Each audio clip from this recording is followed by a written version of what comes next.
Cruelty Squad is genuinely the weirdest experience I had in 2021. For those unfamiliar with the game, which why would you even click on this video in the first place, it's a shooting game where you go around offing targets in exotic locations to unlock more content in the form of implants for your character. It's basically what would happen if you took the DNA from the Deus Ex and Hitman series and implanted them into a crack whore, resulting in an offspring with liver failure. It looks like a bad trip, it sounds borderline painful at times. The controls are downright insane, like why do I have to flick the mouse down to reload every weapon? And I'm sure that if I could taste and smell the game, it'd be like licking the tiles off the Pripyat pool. I don't understand what makes Cruelty Squad so good. I'm no game designer yet, but I keep coming back to it. The levels change depending on what implants you have on. There are multiple scoreboards that gauge your ability to perfect the different missions without your full arsenal. Hell, this paragraph is more than 3 lines just to give me an excuse to show you some speedrun footage for this game because it's absolutely awesome and I love it. This game's a great shooter that actually lets you shoot things and break reality itself. I mean, look at this shit. Look at the footage I'm showing right now. I'm outside the map. Does any other game let you do this? However, the game got me really confused from the start. I mean, from the very beginning, from the title screen actually. I was kind of assaulted by questions like, the fuck? Is the title screen just a guy laying there with his head blown off? Why is the game so hard? Who is ordering me to do all this stuff? What's my character's name even? Is this what my guy's seeing or some sort of fucked up interpretation? What if the world actually does look like this? When and where does Cruelty Squad even take place? And don't get me started on the fish stock market. Listen, I'll be honest, I'm not too big into poetic analyses, so for this video I'm just gonna try to decipher what Cruelty Squad tells us throughout its gameplay and lore, but I'm not gonna get into the specifics of what it means. Besides, Leadhead has a great video about it, and I think she's done an amazing job. So today we're just gonna stick to what the game is rather than what it means, okay? Sure, everyone okay with that? I've talked about this in the intro, but this game is weird, like really weird. But it's not the attention-seeking kind of weird, not the quirky kind of weird. It's more the crackhead you see teaching raccoons how to open a manhole cover on your way back from a party type of weird. It's the rawest kind of strange, the kind that just stems from utterly bored people. And that's my point. This game is utterly bored. It can't be fucked to produce inaudible sounds. Some icons look like they're just there as placeholders. Hell, even the menu screen is just a guy laying there dead as if to say, yeah, whatever, don't worry about the mess, just sit anywhere and play. I don't really care if you break the game along the way, I'll just go get some snacks, okay? But why is Cruelty Squad so bored? Well, I'm no expert, but I think that it's both a reason for and a byproduct of its storytelling. Let me show you what I mean. What do you know about the world of Cruelty Squad? Well, obviously what it chooses to show you, but just how much is that? To do this, we're gonna have to follow these 4 easy steps. Mangle our corpse, jump into a level, hit that subscribe button, and ask the locals. Alright, this guy just happy to buy Chunko Pops. More Chunko Pops talk. Okay, apparently somebody's buying out all the stocks. This guy's just been here for weeks, apparently.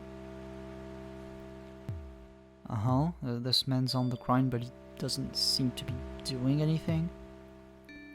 And oh, look! Hey, that's a TBK fan! What up? Well, none of them seem too worried about the constant android presence and the crazed gunman licking pus everywhere as it tries to climb the building and kill their boss. They don't even care when the world ends and they end up in some sort of simulation.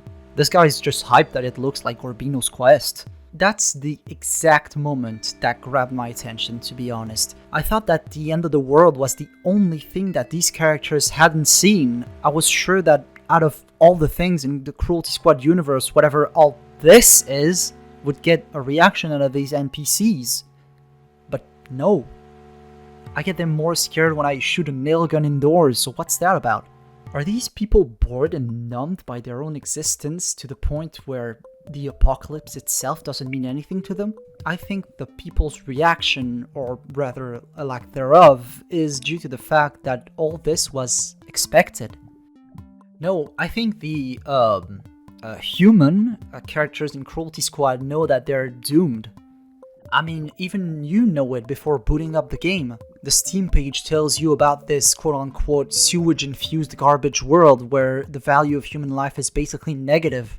Fish, organs, and body parts are being sold as stocks, full bodies worth less than the sum of its parts. The sanctity of life itself is desecrated time and time again as you die and get revived countless times. You get broken down and put back together so many times that at some point it's not even worth it for your company anymore to put you back together properly, so they just stop doing it well. Basically anything made out of flesh has been figured out, so to speak, and now it's lost its novelty. Humans as a platform for life are outdated. We can see that CEOs, mafia bosses, and other places in the workforce have been replaced by cyborgs, augmented humans, or just new species altogether. Most of the police aren't even human anymore. Right, so a human's worth is basically negative, but there's one thing that still makes them relevant. And in a cruel twist of fate, it's also what has them inevitably doomed. It's the economy. Alright, listen, hold on a second there. I really don't want this video to turn into fucking society bad, Batman. So let's just stick to the lore, okay? This is not a statement of any kind. We can just assume that whatever those things are were either created by humans or are byproducts of what the humans have done in the past. So what does that tell us? Well, by listening to mission briefings and kind of observing the environments we're in throughout the game, we can kind of piece a story together. Well, we used to be the dominant species on Earth. We got so ahead of any other living organism that eventually we started waging war on each other.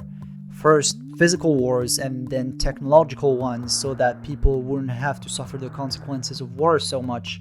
At some point, we figured out that the advancements made during the wars could be used for profit to establish monopolies.